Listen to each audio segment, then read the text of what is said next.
Tito Ndombi, invité de Hit.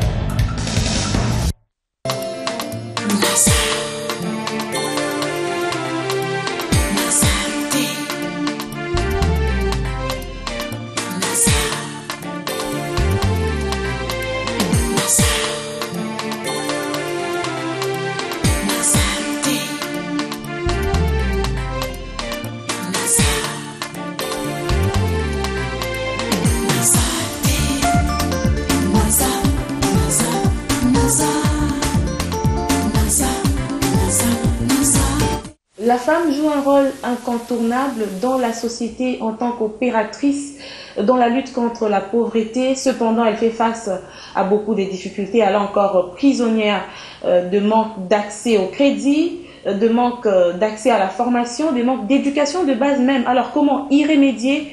Nous allons essayer de répondre à un certain nombre de questions à travers cette émission Femmes qui s'est déplacée pour vous. Aujourd'hui, nous sommes au Canada, précisément à Montréal, où nous avons rencontré une femme entrepreneur. Il s'agit notamment de Christelle Mokoko, qui est initiatrice de la plateforme qui s'appelle Atelier Place aux femmes. Avec elle tout à l'heure, nous allons parler de l'entrepreneuriat féminin.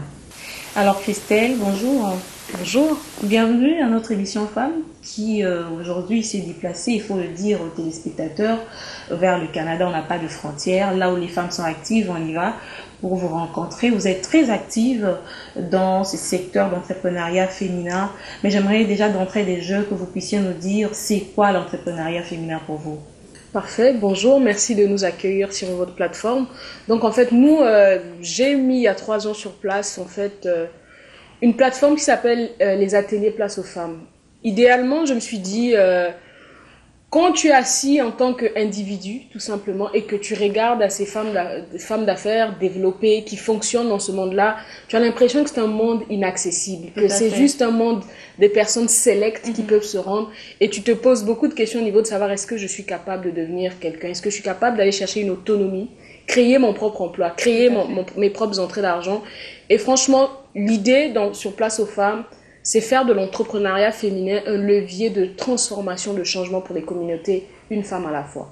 Donc tout simplement, c'est une plateforme d'éveil entrepreneurial. Donc on vient vous donner les astuces, les trucs, les formations nécessaires pour vous aider à faire la transition dans le monde des affaires et démystifier tout ce qui est dans le monde des affaires au niveau de la gestion d'une entreprise, la budgétisation, au niveau de la mise en place de toute structure pour être capable de faire fonctionner une entité exactement pour être appelée finalement femme d'affaires à la fin. Femme d'affaires, c'est bien bon, mais comment ça se passe? Parce que nous savons qu'il y a une certaine catégorie des femmes qui semblent montrer aux yeux des gens qu'elles ont évolué alors qu'elles font face à des difficultés, bien que classées en tant que femmes d'affaires.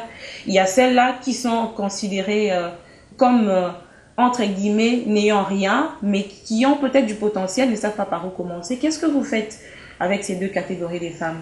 En fait, il faut garder en tête, la femme en tant que telle est une gestionnaire née.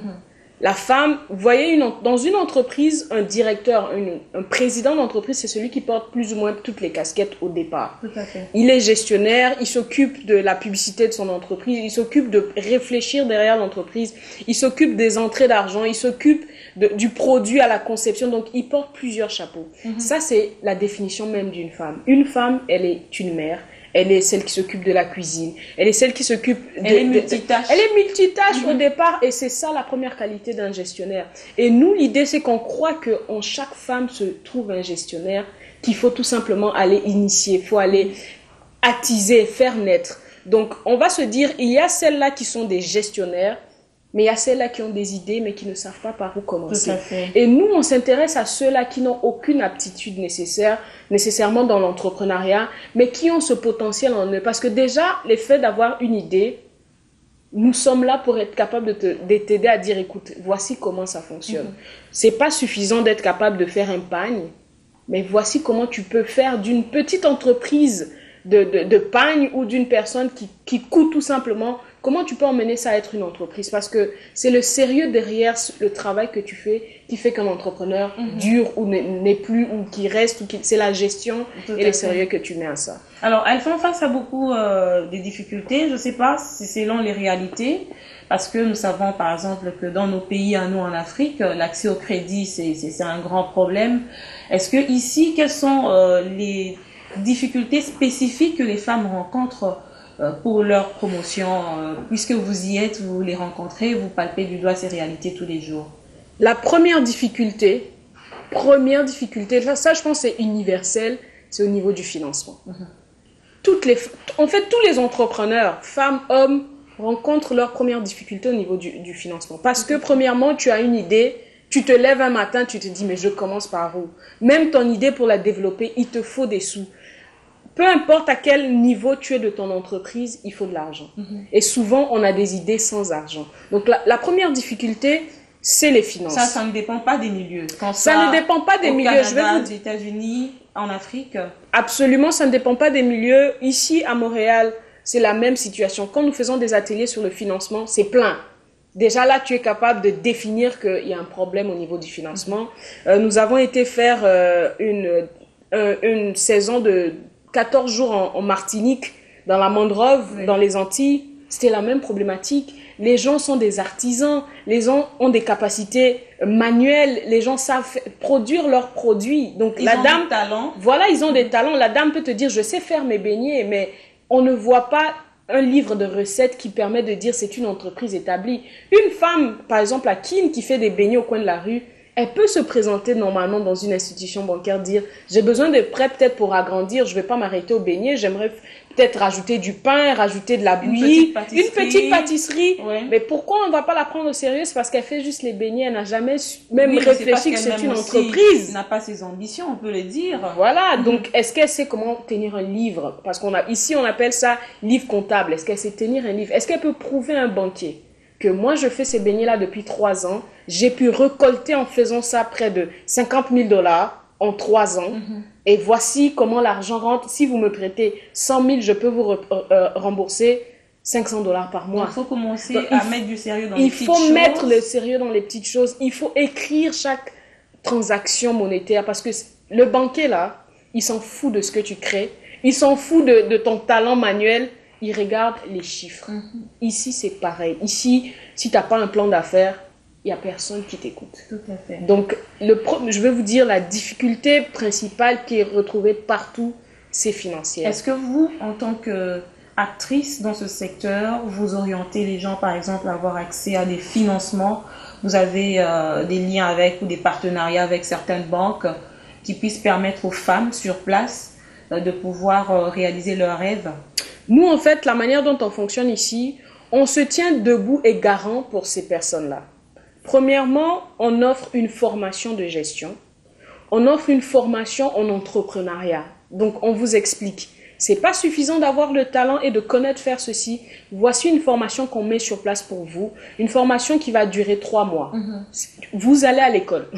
Donc, pendant 3 mois, vous êtes à temps plein à l'école pour aller chercher une attestation de spécialisation professionnelle. Donc, on vous apprend à être entrepreneur. On vous dit c'est quoi l'entrepreneuriat, c'est quoi un entrepreneur et comment on fait commercialiser un produit. Donc, comment on fait la gestion d'une entreprise. Une fois qu'on a couvert ça sur 3 mois, vous avez un diplôme en entrepreneuriat.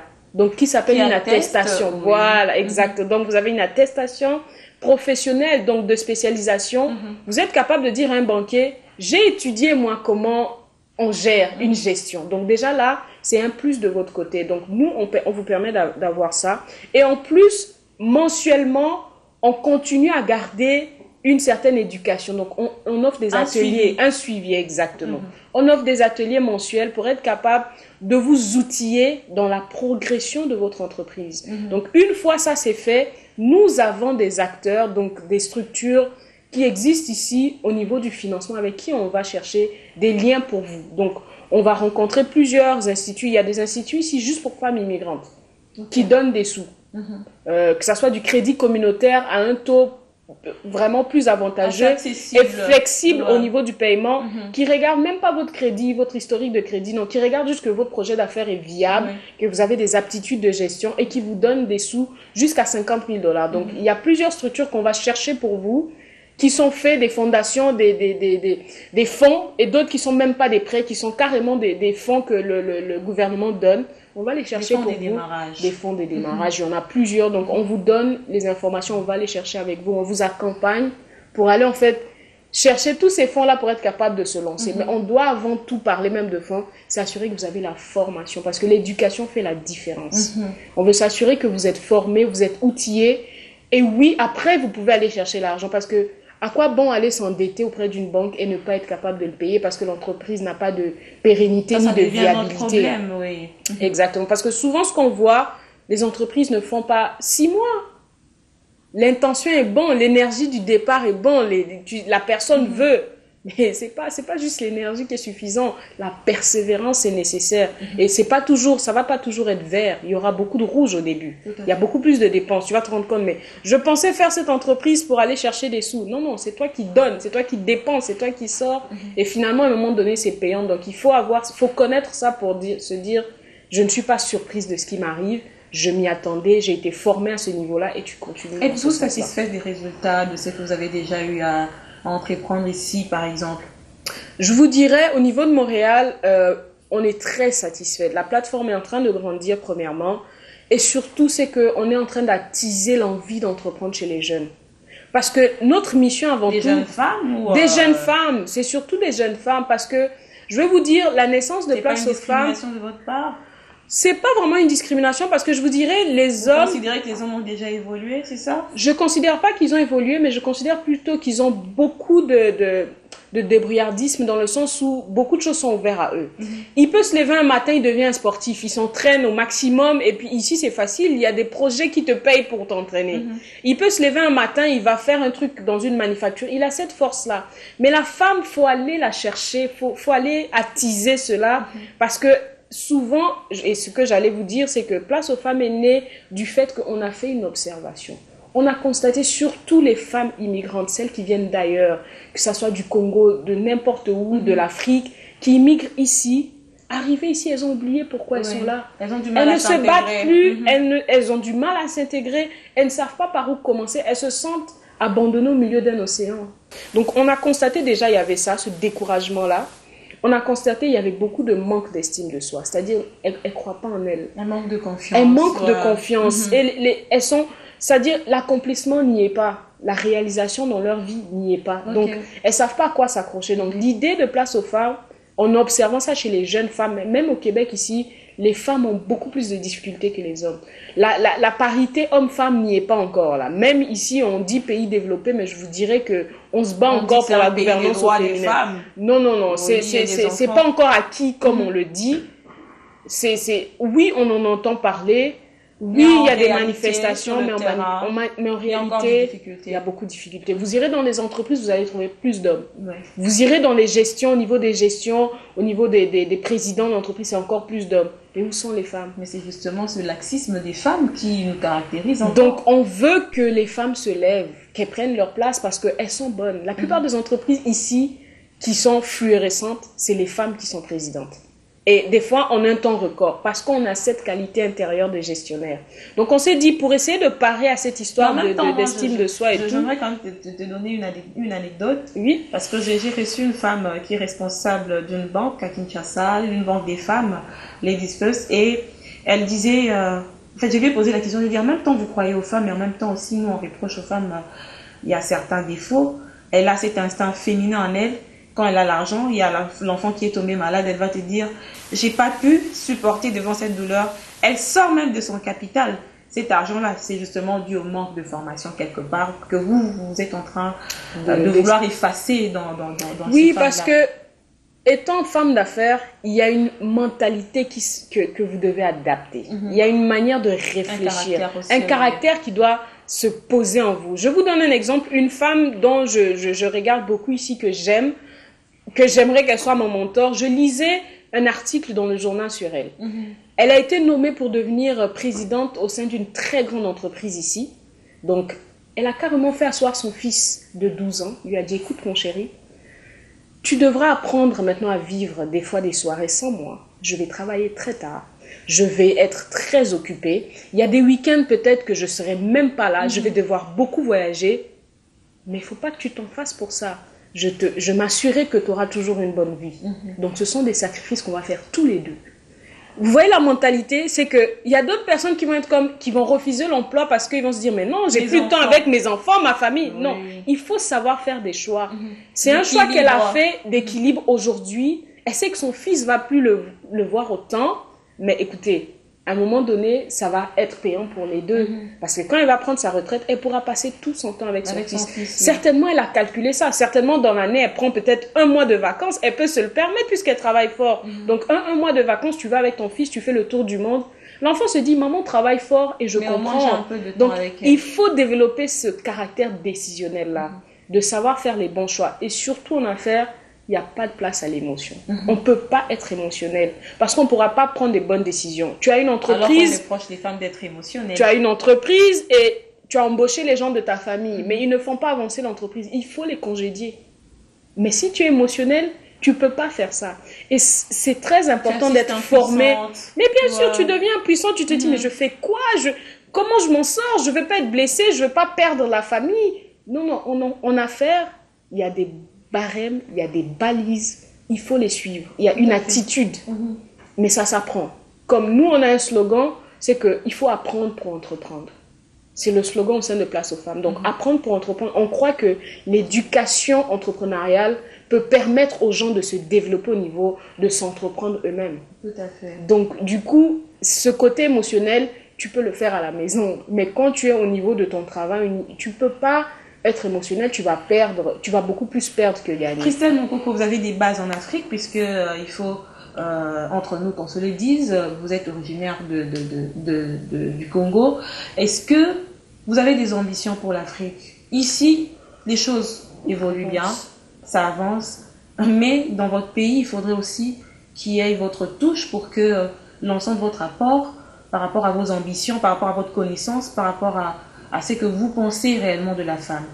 Je vous dirais, c'est une très bonne question et je suis très heureuse d'être sur ce plateau parce que pour nous qui sommes les membres de la diaspora, si je pourrais dire ça, ceux qui sont partis très jeunes de leur pays, on n'a aucun repère quand on revient au Congo.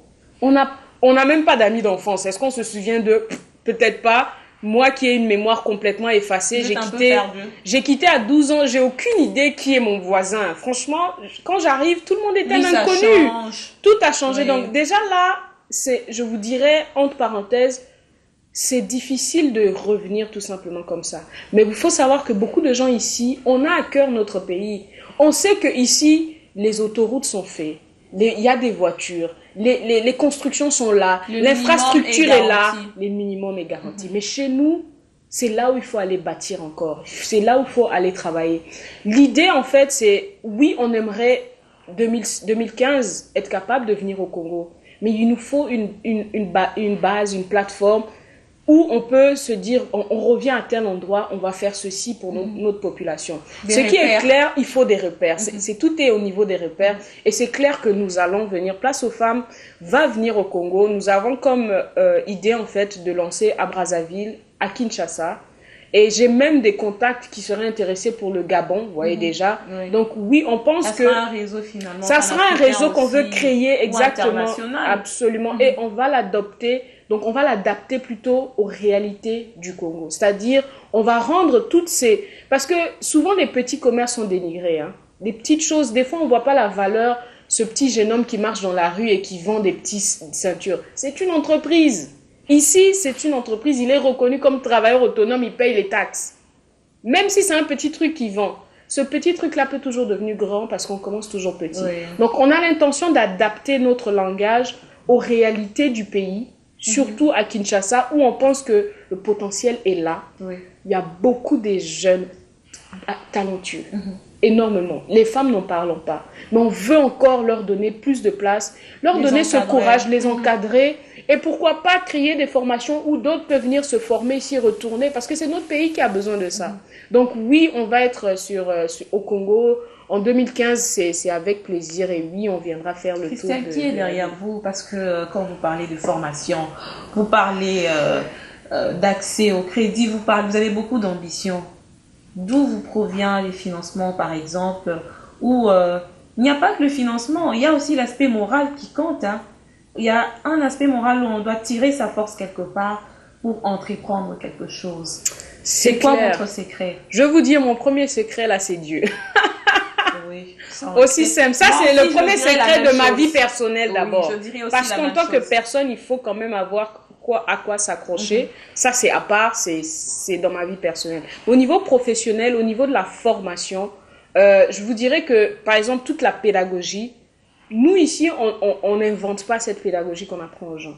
On a des contrats au niveau du ministère de l'Éducation ici. Ce sont des pédagogies établies, des livres établis ou des enseignements déjà faits que eux ils nous donnent pour nous permettre de redonner à ces participantes-là. Donc, il y a le ministère de l'Éducation, il y a des commissions scolaires avec qui on fait affaire. C'est très bien structuré. C'est vraiment pas des choses que moi je suis assise dans mon bureau et puis je commence à écrire et je vais enseigner aux gens. Non, non. C'est vraiment la pédagogie des commissions scolaires. C'est leur matériel qui nous sont donnés pour pouvoir former les gens.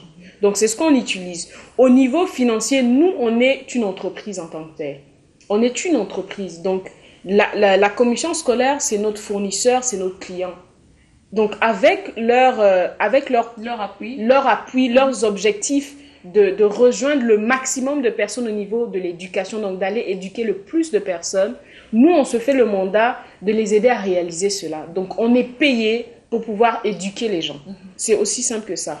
Au niveau, par exemple, de dire on va aller au Congo, c'est nos moyens, mais c'est notre volonté d'abord d'apporter l'éducation dans notre pays. Et arriver sur place, on espère aller chercher des acteurs clés au niveau financier pour pouvoir donner le même service aussi au niveau de notre pays. Notamment le gouvernement aussi qui doit mettre en place une structure pour pouvoir soutenir l'éducation. Ici, c'est comme ça. Et aussi des facilités d'accès parce que par moment, ça complique pour rien. Quand il faut avoir des documents ou je sais pas, des autorisations alors que c'est pour... c'est pour la bonne cause, c'est pour la population, c'est ça. Alors Christelle, vous êtes à Montréal, c'est vrai. Vous êtes femme, vous êtes jeune comme moi. Quelles sont vos ambitions par rapport à la gente féminine, si je peux le dire, de vos origines, de l'Afrique? Comment vous voyez la femme? Personnellement, moi, je crois qu'il y a beaucoup de choses. Si on passerait par la femme pour beaucoup de choses, nos pays seraient déjà développés. Parce que je crois que la femme a une force surnaturelle qui lui a été donnée. Oui, j'y crois dans aussi. un sens où c'est la femme qui met au monde, c'est la femme qui éduque les enfants, c'est la femme qui donne elle détient déjà tout. Mais j'ai l'impression que la femme est brimée dans ce qu'elle détient. La femme n'est pas reconnue pour sa capacité. La femme est mise en arrière-plan. La femme, on la célèbre pas. Oui, mais il faut qu'elle fasse des efforts. Déjà, célébrer une personne lui donne le courage de faire des efforts. Célébrer une personne lui rappelle qu'elle est capable. Célébrer une personne lui donne ce potentiel de dire « je peux me lever et faire quelque chose ». Beaucoup ne sont pas capables. Il y a des femmes qui rentrent au marché. Quand tu parles de célébrer une personne, il y a la journée du 8 mars qui me vient en tête. Pourquoi seulement le 8 mars? Qui a amené beaucoup d'abus quand même sur l'origine même et l'objectif de la journée. Il y aura toujours des abus. Hein. On est dans un monde où il y a toujours des excès, hein. Mais l'excès nuit. Mais ce que nous, on veut, moi, personnellement, mon idéaliste, c'est voir ces jeunes femmes-là se lever pour la cause de leur communauté. Tout à fait. On ne veut pas changer un pays. On veut changer une communauté, un quartier à la fois, une famille à la fois. Je vous dis que ça va faire la différence. Il y en a beaucoup de femmes et elles sont capables de le faire, elles le font déjà. On veut les voir se lever pour être capables de faire quelque chose dans leur vie et surtout dans leur entourage, dans leur communauté. Ensuite, on parlera du développement du pays. Ensuite, on parlera du développement de l'Afrique. Mais pour l'instant... Mais vous ne pensez pas que tout commence aussi par la mentalité, hein? Voilà pourquoi on parle d'éducation. Tout commence par la mentalité. Tout est culturel. C'est-à-dire, on est tellement habitué dans ces us et coutumes qu'on continue dedans sans même se poser la question, mais au fait, qui avait commencé ça? Pourquoi on fait ça? C'est pourquoi on parle d'éducation. Il faut rééduquer les gens. Il faut reformater la manière de penser. Il faut dire aux gens, c'est possible de réfléchir comme un entrepreneur. Il faut l'inculquer aux gens. Et on pense que l'éducation est la clé du développement. Peu importe qu'on t'éduque au niveau entrepreneurial, qu'on t'éduque au niveau médecine, au niveau donc médical, qu'on t'éduque... Selon les aptitudes de chacun. Absolument. On pense que l'éducation est la clé de toute chose. Que ça soit dans les arts, il faut éduquer l'enfant à être un artiste. Ouais. Même si on va dire, ah lui il est un artiste, mais non, il y a des choses qu'on doit l'éduquer à un moment donné, il faut lui apprendre pour qu'il cadre absolument le talent qu'il a. Donc l'éducation est la clé du développement techniquement. Et nous, on a utilisé la voie de l'entrepreneuriat parce qu'on croit que c'est aussi bête que ça, un jeune homme à l'école qui souffrait, qui n'avait pas d'amis, qui décide de créer une plateforme pour se faire des amis virtuels. Aujourd'hui, monsieur Facebook est milliardaire. Oui. Voilà. Aussi, des fois, c'est des petites initiatives oui. insensées même pour certains, incompréhensibles parce que je dis, mon gars, t'as pas des amis, qu'est-ce que tu veux de plus? Mais il a compris, il s'est pas arrêté à la limitation, il est allé au-delà. Voilà, c'est ce qu'on veut inculquer aux gens. Ne vous arrêtez pas à dire, dans notre pays, on donne pas ça. Dans notre pays, il n'y a pas ça. Dans notre pays, il n'y a pas de facilité. C'est pas grave. Allez au-delà de ce que le gouvernement ne fait pas. Soyez un martyr. Allez-y au-delà. Montrez aux gens que c'est pas grave. Bats-toi pour ce que tu as en toi, dans ton cœur. Ce feu-là qui est en toi, tu réussiras. Et je crois que si on a cette attitude-là, ça va servir aux générations qui vont suivre des repères. Absolument. Il y aura un changement. Et la culture va être changée. C'est ça. En fait, le truc, c'est que si on continue à se baser sur le fait que c'est comme ça, mais ça ne deviendra jamais comme si. Donc, il faut à un moment donné se lever et dire, on ne veut plus le comme ça. On veut le transformer. On veut pas que... Vous savez, des fois, moi, je vais dans des rencontres, il n'y a personne qui peut même imaginer que je suis congolaise.